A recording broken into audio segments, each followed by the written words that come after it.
সাংঘাতিক রকম ভাবে ঘন ঘন ফোন করে খোঁজ নেওয়া, মেসেজ করে খোঁজ নেওয়া, সমস্ত ব্যাপারে সেই মানুষটা ভালো আছে কি নেই সেই ব্যাপার জানার চেষ্টা করা। কেমন?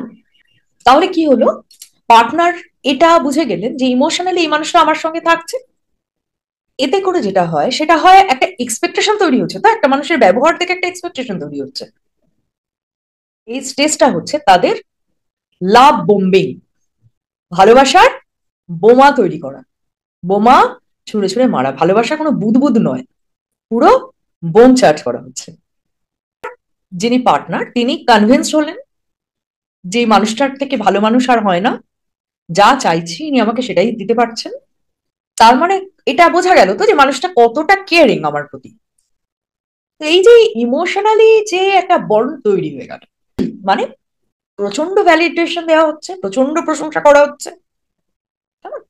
নার্সিসিস্ট ব্যক্তি পার্টনার হিসেবে চুজ করেন একজন এমপ্যাথকে, মানে যার ভেতর সহানুভূতি রয়েছে, যার অন্যকে ইমোশনালি হেল্প করতে যার ভালো লাগে। হুম, এই ধরনের মানুষকে এরা খোঁজে। এবার ইমোশনালি বন্ডিং হয়ে গেল, পার্টনার সামহাও ডিপেন্ড করা শুরু করলো, এবার শুরু হবে এদের খেলা।